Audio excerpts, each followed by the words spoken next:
presentar el día de hoy son los números 7 y 8 de la serie editorial Análisis Regional. Esta serie fue creada con el afán de ofrecer a la comunidad académica un espacio de publicación sobre temas regionales, tanto para desarrollar cuerpos teóricos, instrumentos de análisis, plantear problemas originales. Y en la sesión, en el 18º encuentro, hicimos la presentación de los 3 primeros libros. Ahora estamos presentando el libro número 7 y el número 8 con mucho orgullo. Si ustedes se dan cuenta, cambió la portada. Cada 6 números cambiamos la portada de la serie. Y para nosotros es motivo de orgullo ya poder haber completado 7 volúmenes, 8 volúmenes, 2 están en prensa, no nos lo pudimos tener para el día de hoy.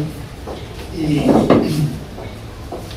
el volumen 8, Trabajo y Explotación en América Latina, que es el más reciente, el que salió el día lunes, es un trabajo en donde se contrasta las condiciones de trabajo, las condiciones, la relación salarial, las condiciones de empleo entre Brasil y México. Ese es el cuerpo básico del libro, en 2 partes, que hace una revisión del comportamiento de estos elementos en el contexto de 2 políticas contrastantes. Una política que se asume como post-neoliberal y en México que se sigue manteniendo el paradigma con una ortodoxia muy firme. El libro también contiene 2 trabajos panorámicos en donde se discute los salarios mínimos y el crecimiento en América Latina en su conjunto. Y el último trabajo que cierra el libro, se hace un ejercicio de cuantificación y contrastación entre los niveles de explotación de la fuerza de trabajo en América Latina a través de las 5 principales economías: Brasil, México, Argentina, Chile y Colombia, para discutir cuáles son las causas estructurales de estos niveles de explotación. Es un libro que organizamos con la gente de Campinas, de la Universidad Estatal de Campinas. Los compañeros de allá hacen el diagnóstico y el trabajo sobre Brasil en 5 documentos, en 5 ensayos. El primero, las relaciones laborales de Brasil en la primera década del siglo XXI, del doctor José Dari Crane. La segunda, del mercado laboral y el crecimiento económico en Brasil 2004-2008, de Paulo Baltar. El tercero, el trabajo en Brasil en los años 2000, 2 caras de un mismo proceso, de Marcia Paula Ley. El cuarto, recuperación económica y trabajos en el gobierno de Lula, de Anselmo Luis dos Santos. Y las mujeres brasileñas en el mercado laboral y en la organización sindical. Aquí el hilo conductor es el quiebre que significa la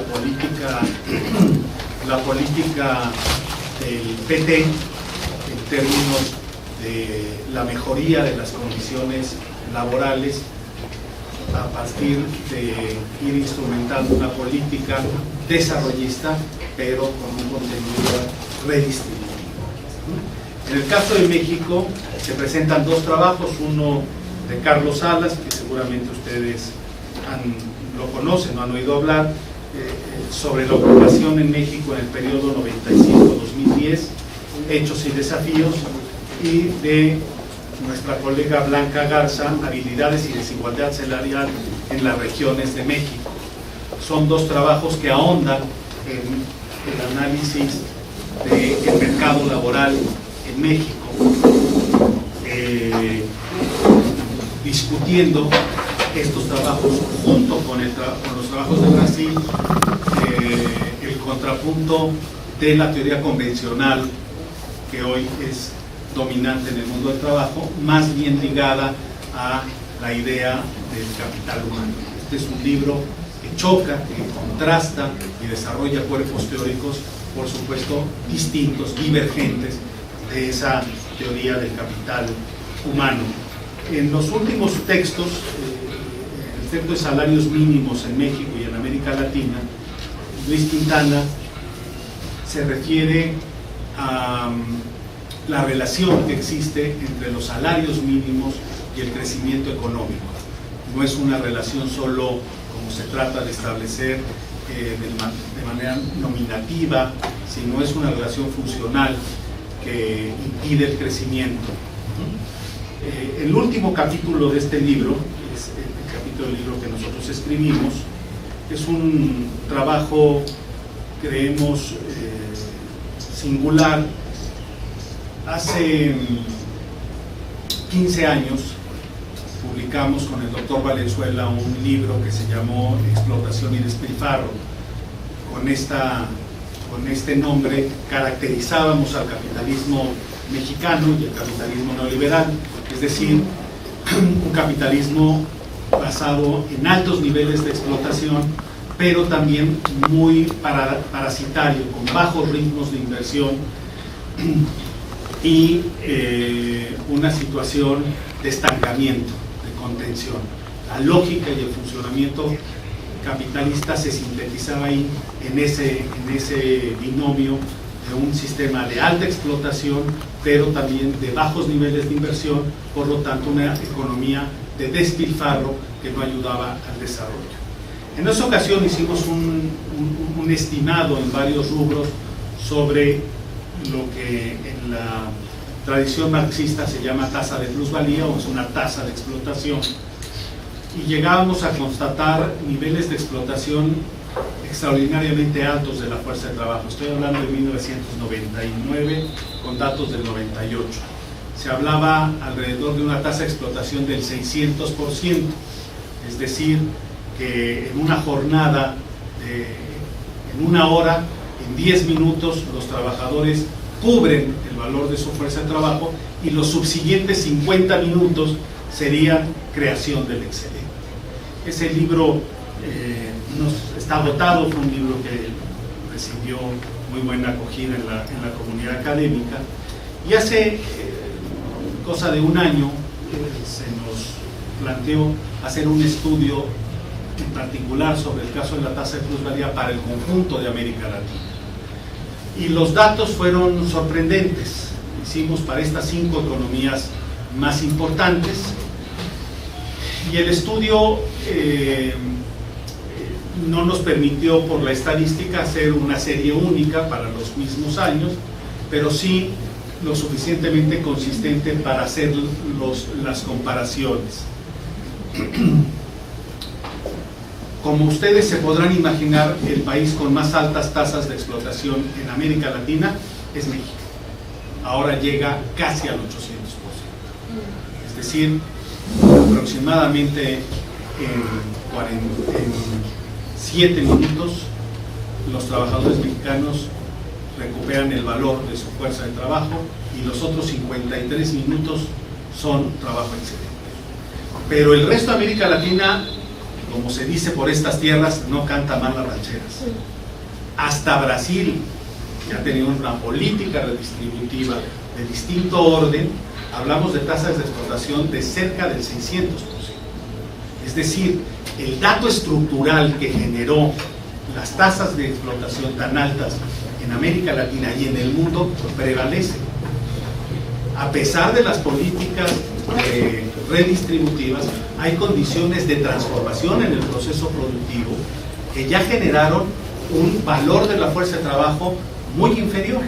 Esto, si ustedes se recuerdan, se remonta a esta disminución del valor de la fuerza de trabajo, o un nuevo valor de la fuerza de trabajo, a la derrota, a la crisis de los años 70 y a una derrota del movimiento obrero internacional en los años 80. ese elemento hace que funcional al sistema, el dato estructural del neoliberalismo son altísimas tasas de explotación. Sin embargo, ese dato no se puede corregir con política de corto plazo.